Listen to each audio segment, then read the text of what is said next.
Alireza Firouzja has an opposite sides castling brawl against Ivan Saric in this game from the Super United Rapid and Blitz. This game was played in the Blitz portion, 5 minutes for each side with a 2-second increment. Ivan Saric has white, Alireza Firouzja has black.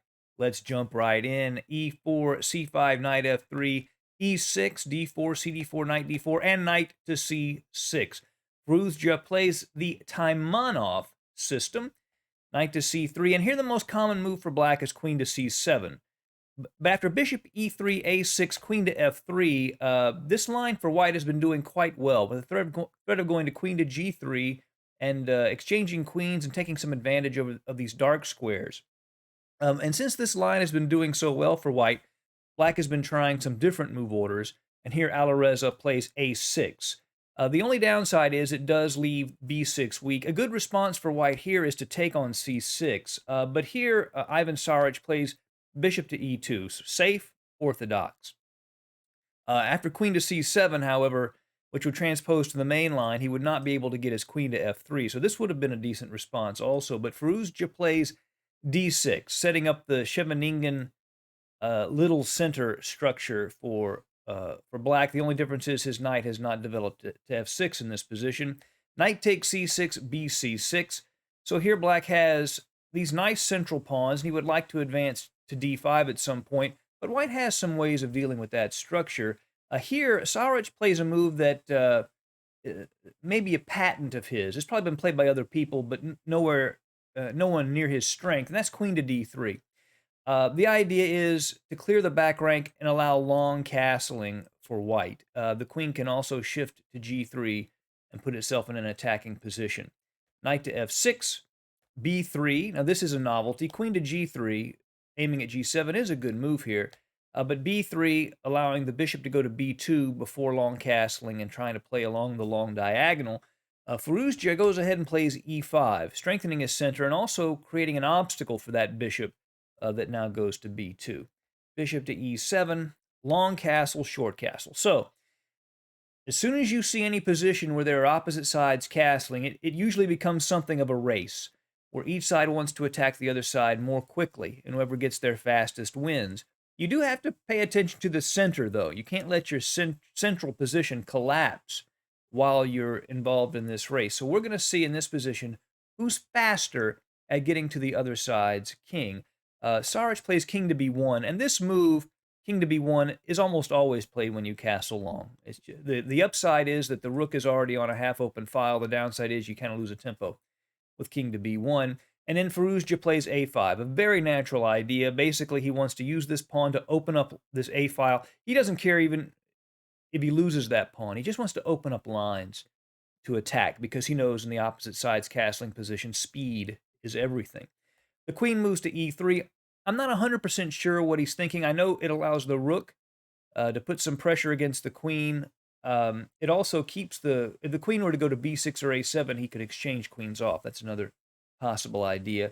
Firouzja plays bishop to e6, a very natural move, aiming at white's king and also potentially supporting a d6, d5 advance. h4. So white now begins his advance of his king side pawns. a4, continuing, and then h5. We see the race in play. ab3, ab3, and now h6. Now this is a very powerful move from Firouzja. For one thing, white is in no position to play any sacrifices on the h6 square. The queen is in front, the bishop is on b2, so he doesn't have to worry about that. And also, he knows, Firouzja does, that if he gets complete control over the g5 square, then it will be very hard for white to generate any pawn breaks against his king. This is his thinking. g4 comes. Obviously, he wants to play the pawn to g5 and open up those lines. But now knight to d7. If he takes the pawn, then after queen to g3, rook to g1, white is beginning to get some activity. But knight to d7 allows the queen and bishop to keep g5 under control. That makes it much harder for white to open up lines. Rook h to g1. He wants to play g5 and exchange off on h6, but he can't yet because of the control here. Knight to c5, moving the knight towards the king and also introducing some possible sacrifices on b3. f4, Again, trying to open up lines. EF4, Queen F4. And here, a computer show that knight takes B3 as a sacrifice is already quite strong after CB3, Queen to A5. With the bishop coming on B3, black is in good shape. But Firouzja plays a much more human move, a very natural move, and a more instructive move, no matter what the computers happen to think of it. And that's the move F6.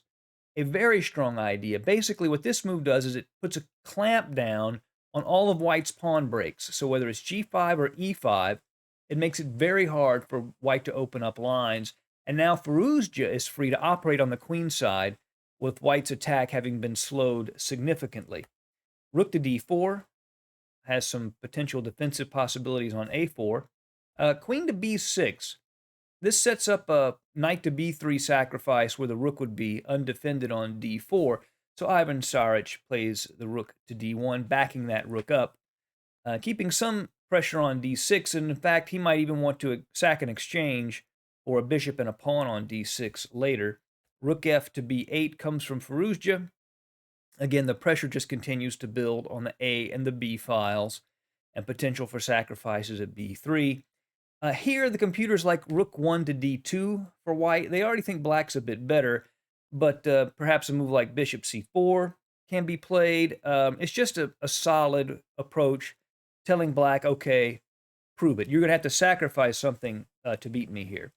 But instead, he goes ahead and plays rook takes D6. Firouzja takes the rook. Again, computers show that he could probably just go ahead and sacrifice on B3. And if Ivan Saric were to take on E6, then the move knight to D4 is destructive. The knight attacks the rook, and he's also threatening mate on B2. So that would be the end of the game. But he, again, plays a more natural move. Bishop takes rook, queen takes rook, and now Firouzja has set everything up. It's time for a demolition sacrifice. You'll notice every single piece for black is involved in the attack. There's no wasted material. Every piece is involved.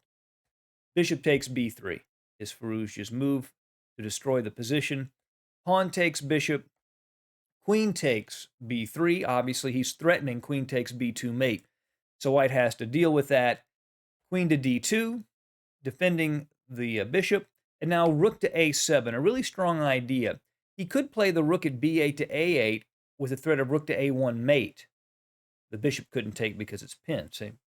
At the same time, he can also move the rook to the B file and triple there. So sort of an all-purpose move. Which one is he going to choose? King to C1 is played by Ivan Saric. The idea is to get out of this pin, obviously. But then rook A to B7. Tripling on the B file, and essentially there is nothing white can do here. And in this position, Ivan Saric played the move knight to A4 in a position he knew was lost. He actually resigned right after playing that move before Firouzja could respond. Of course, he would just take the knight, and that would be the game. So we see Alireza Firouzja in a opposite sides castling position, much faster than his opponent. Not the kind of position you want to get against Alireza, I don't think.